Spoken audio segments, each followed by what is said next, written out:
বাংলার প্রাচীনতম ও জাগ্রত শিব মন্দিরগুলির মধ্যে অন্যতম এই মন্দির শ্রাবণ মাস হোক বা বছরের অন্য কোনো দিন অগণিত ভক্তদের ভিড়ে মুখরিত হয়ে থাকে এই মন্দির প্রাঙ্গণ। ভগবান শিব এখানে বাবা তারকনাথ নামে পূজিত হন। আজকের পর্বে থাকছে ভক্তি আর বিশ্বাসের এক পবিত্র ঠিকানা, পশ্চিমবঙ্গ রাজ্যের হুগলি জেলার বিখ্যাত একটি তীর্থস্থান তারকেশ্বর বাবা তারকনাথের মন্দির। ঐতিহাসিক এই মন্দিরের প্রতিটি ইটে লুকিয়ে আছে শতাব্দীর গল্প। জনসমুদ্র পেরিয়ে ভক্তির ঢেউয়ের সাথে আজ দেখাবো সেই চিরন্তন বাবা তারকনাথের মন্দির প্রাঙ্গণের প্রতিটি কোণ, যেখানে বিশ্বাসের সঙ্গে মিশে গেছে ইতিহাস ও আধ্যাত্মিকতার গল্প।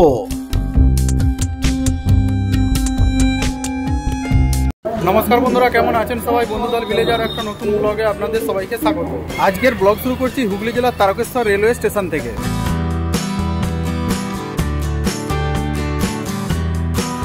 আজকে আমি চলে এসেছি এই তারকেশ্বরের মধ্যেই অবস্থিত বাবা তারকনাথের মন্দির। এই তারকেশ্বর স্টেশন থেকে বাবার মন্দিরের দূরত্ব 1 কিলোমিটারের কাছাকাছি। চাইলে আপনারা স্টেশন থেকে বাইরে বেরিয়ে পায়ে হেঁটেও যেতে পারেন, না হলে টোটো ধরেও যেতে পারেন।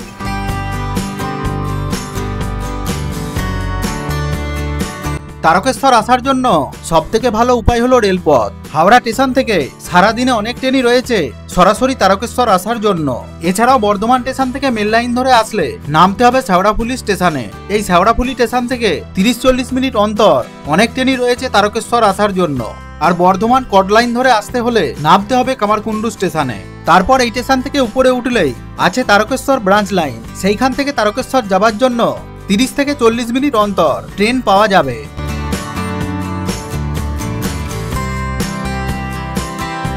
স্টেশন থেকে বাইরে বেরিয়ে এসে হাঁটতে হাঁটতে এখন চলেছি বাবা তারকনাথের মন্দিরের দিকে। এই তারকেশ্বরের আগেকার নাম ছিল তারপুর। প্রায় 300 বছরের প্রাচীন শিব মন্দিরকে কেন্দ্র করে গড়ে ওঠে এই তীর্থ শহর।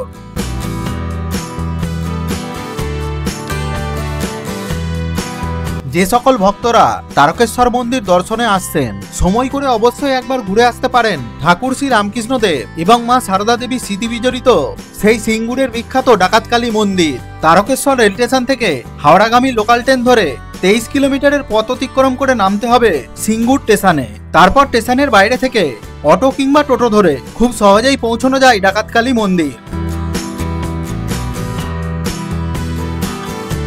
এটাই হলো সেই বিখ্যাত ডাকাতকালীর বিগ্রহ। কথিত আছে বহু বছর আগে এই স্থানটি গভীর জঙ্গলে ঘেরা ছিল। মা সারদা দেবী যখন অসুস্থ ঠাকুর শ্রী রামকৃষ্ণ দেবকে দক্ষিণেশ্বরে দেখতে যাচ্ছিলেন, তখন রঘু ডাকাত এবং গগন ডাকাত ডাকাতি করার জন্য মায়ের পথ আটকে দেয়। সেই সময় রক্তচক্ষু মা কালী স্বয়ং আবির্ভূত হন। এই অলৌকিক দৃশ্য দেখে ডাকাতরা ভয় পেয়ে মা সারদা দেবীর কাছে ক্ষমা চান এবং তার গন্তব্যে পৌঁছেও দেন। পরে মা কালীর স্বপ্নাদেশে এই দুই ডাকাত এই মন্দিরটি প্রতিষ্ঠা করেন, আর সেই থেকে এই মন্দিরের নাম হয় ডাকাতকালী মন্দির। তারকেশ্বরে জল ঢালতে আসা যাত্রীরা শেওড়াফুলি গঙ্গার ঘাট থেকে জল তুলে আগে কিন্তু এই ডাকাতকালী মন্দিরে জল ঢেলে তারপর যায় তারকেশ্বর বাবা তারকনাথের মন্দির।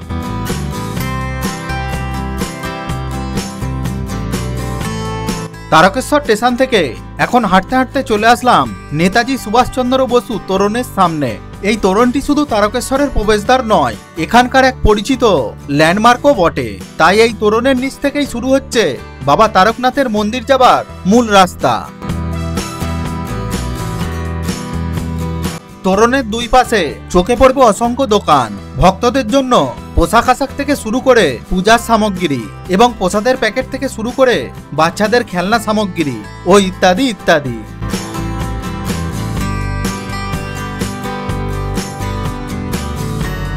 এখন চলেছি তোরণের ভেতরের রাস্তা ধরে। সরু রাস্তার দুই পাশে বিভিন্ন ধরনের দোকান।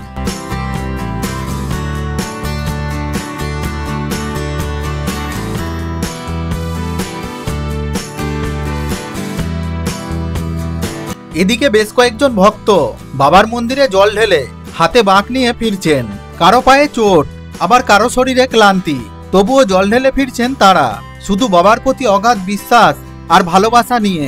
এই দৃশ্যই বলে দেয় ভক্তির টান কতটা গভীর আর বাবার নাম কতটা শক্তি দেয় প্রতিটি পদক্ষেপে।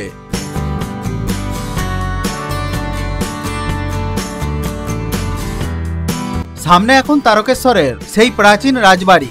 রাজবাড়িটির ভেতরে ক্যামেরা সম্পূর্ণভাবে নিষিদ্ধ। এই রাজবাড়ি কিন্তু শুধু ইতিহাসের সাক্ষী নয়, বরং তারকেশ্বরের এক সময়ের রাজকীয় ঐতিহ্যের প্রতীক।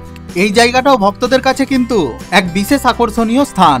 তাই মন্দিরে আসা অনেক ভক্তই এখানে একবার হলেও থেমে যান ইতিহাসের স্পর্শটুকু অনুভব করার জন্য। এই রাজবাড়ির ভেতরেই রয়েছে প্রাচীন লক্ষ্মীনারায়ণের মন্দির। এখানে প্রতিদিন দুপুরে ভক্তদেরকে ভোগ প্রসাদ খাওয়ানো হয়। ভোগ প্রসাদের কুপন মূল্য জনপ্রতি 50 টাকা। কুপন দেয়া হয় সকাল 7টা থেকে 10টা পর্যন্ত বাবার মন্দিরের গদিতে, আর 10টা থেকে 11টা পর্যন্ত এই রাজবাড়ির সামনে। ভোগ খাওয়ানো শুরু হয় দুপুর 1টা থেকে।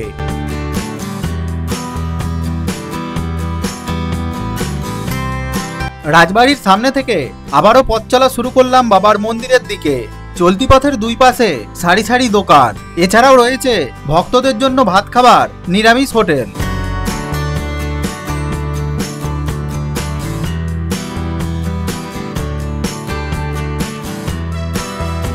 চলে আসলাম বাবা তারকনাথের মন্দিরের সামনে।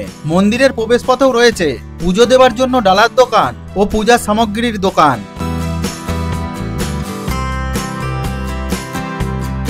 এটা হলো বাবার মন্দিরের ভেতরে যাবার 1 নম্বর গেট। এই গেটের ওপরে লোহার জালগেরা খাঁচার মধ্যে ভগবান শিবের একটি উগ্র রূপ, যিনি সমুদ্র মন্থনের সময় হলাহল পান করেছিলেন, সেই মূর্তি এখানে বসানো রয়েছে।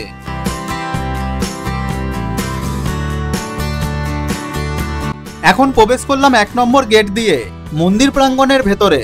বাবার মূল মন্দিরের দিকে ক্যামেরা করা বা ছবি তোলা নিষিদ্ধ, তবুও যতটুকুন পারছি মন্দিরের নিয়ম মেনে আপনাদেরকে দূর থেকে দেখানোর চেষ্টা করছি।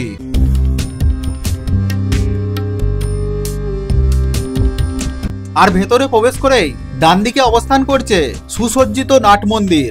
তারপরে ঠিক সামনেই আটচালা স্থাপত্য শৈলীতে নির্মিত বাবার মূল মন্দিরের গর্ভগৃহ, যেখানে স্বমহিমায় বিরাজ করছেন বাবা তারকনাথ।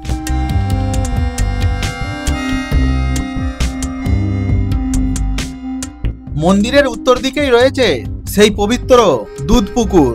ভক্তরা বিশ্বাস করেন এই দুধ পুকুরে ডুব দিয়ে স্নান করে এই পুকুরের জল কলসে ভরে বাবার মন্দিরে ঢাললে সব মনস্কামনাই পূর্ণ হয়।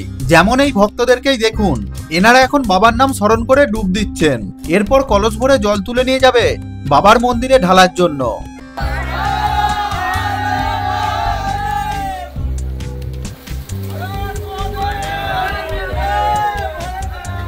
বাবা তারকনাথের মাথায় দুধ মিশ্রিত জল ঢাললে সেই জল একটি সুড়ঙ্গ পথের মাধ্যমে পাশের এই পুকুরে এসে পড়তো, যার কারণে এই পুকুরের জল সর্বদাই দুধের মতো সাদা হয়ে থাকতো। সেই কারণে এই পুকুরের নাম হয়েছে দুধ পুকুর। বর্তমানে এই পুকুরের আয়তন বড় হওয়ায় এবং নিয়মিত সংস্কার হওয়ার কারণে জল আর আগের মতো সাদা হয়ে থাকে না, কিন্তু তাতে দুধ পুকুরের মহিমা এতটুকুও কমেনি।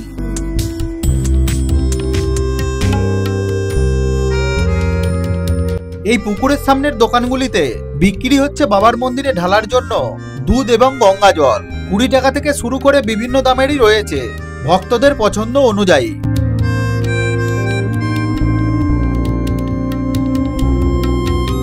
কিছুক্ষণ আগেই যে সকল ভক্তরা দুধ পুকুরে ডুব দিয়ে স্নান করছিলেন, সেই সব ভক্তরা বাবার মন্দিরে জল ঢালার জন্য কলস ভরে জল তুলে নিয়ে এখন চলেছেন বাবার মন্দিরের গর্ভগৃহের দিকে।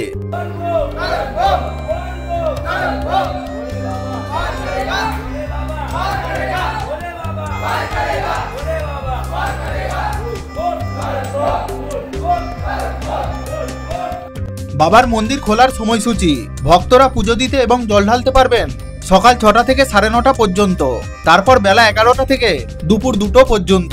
এছাড়াও সন্ধ্যাবেলায় ভক্তরা শুধুমাত্র বাবাকে দর্শন করতে পারবেন সন্ধ্যা 6টা থেকে রাত্রি 8টা পর্যন্ত, এবং এই সময়ের মধ্যে সন্ধ্যা আরতিও দেখতে পাবেন।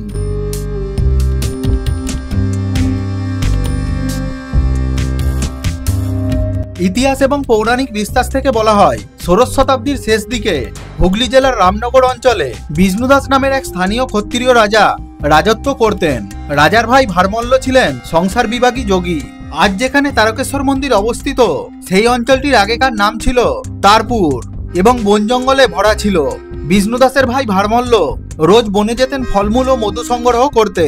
প্রায় তিনি লক্ষ্য করতেন একটি বড় কালো রঙের শিলাখণ্ডের ওপর গাভীরা এসে দুধ দিয়ে যায়। এই অদ্ভুত ঘটনার কথা তিনি তার দাদাকে বলেন। শিবভক্ত বিষ্ণুদাস বনে এসে এই দৃশ্য দেখে শিহরিত হন।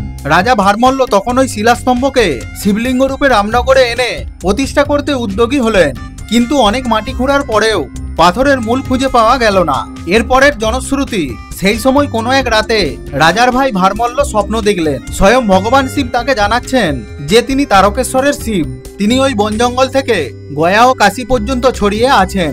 সুতরাং তাকে তারপুরের জঙ্গল থেকে উচ্ছেদ না করে তাকে ওইখানেই প্রতিষ্ঠা করা হোক।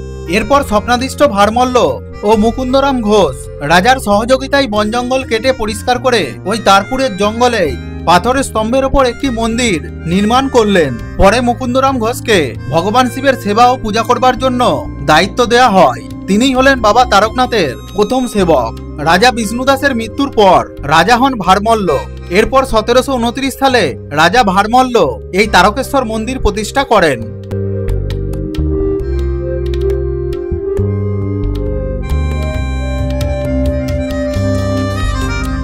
এখন প্রবেশ করলাম নাট মন্দিরের ভেতরে।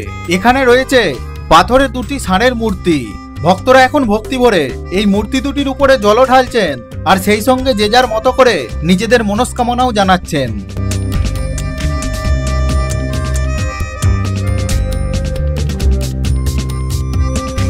বাবা তারকনাথের মন্দিরে ঢুকলে দেখতে পাওয়া যাবে অজস্র ঘন্টা তালা চাবি দিয়ে ঝোলানো রয়েছে।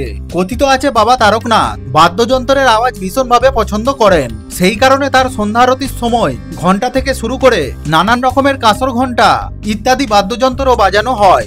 মন্দির প্রতিষ্ঠার শুরুর সময় যখন কোনো বাদ্যযন্ত্র ছিল না, তখন মুকুন্দরাম ঘোষ নিজের গাল বাজিয়ে বাবার আরতি করতেন। তাই এই মন্দিরে যে সকল ভক্তরা তাদের মনস্কামনা পূরণের জন্য ঘন্টা মানসিক করেন এবং তাদের মনস্কামনা পূর্ণ হলে বাবার মন্দিরে ঘন্টা নিয়ে আসেন। এরপর সেই ঘন্টাটি তালা চাবি দিয়ে বন্ধ করে চাবিকাঠিটি দুধ পুকুরের জলে ফেলে দেয়া হয়।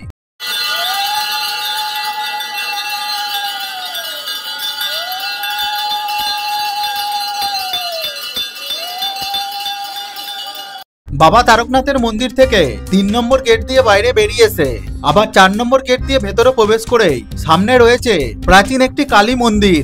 মা কালী এখানে মা তারকেশ্বরী নামে পূজিত হন।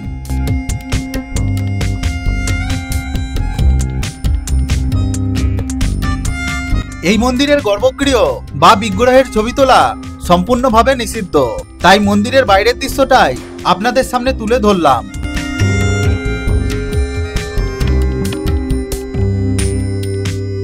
বাবা তারকনাথের মন্দির থেকে 3 নম্বর গেট দিয়ে বাইরে বেরিয়েছে ডান দিকেই রয়েছে বেশ কয়েকটি হোটেল বা লজ। তার মধ্যে একটি হোটেল ভট্টাচার্য হোটেল। এনাদের এই হোটেলটিতে থাকা এবং খাওয়া সুবন্দোবস্তা রয়েছে।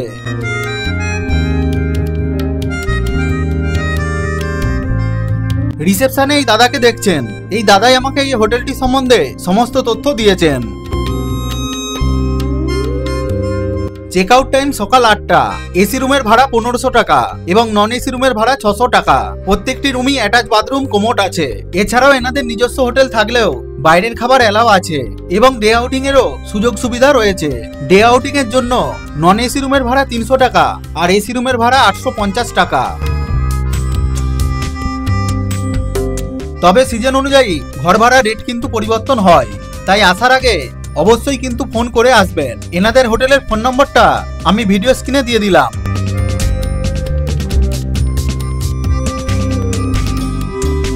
তারকেশ্বর বাবা তারকনাথের মন্দিরের ভিডিও এইখানেই শেষ করলাম।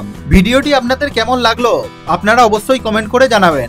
ভালো লাগলে ভিডিওটিতে অবশ্যই একটা লাইক করে দেবেন আর আমার চ্যানেলে নতুন হলে চ্যানেলটি অবশ্যই সাবস্ক্রাইব করে রাখবেন। সবাই খুব ভালো থাকুন এবং সুস্থ থাকুন। দেখা হচ্ছে আপনাদের সাথে পরের ভিডিওতে। ততক্ষণের জন্য টাটা।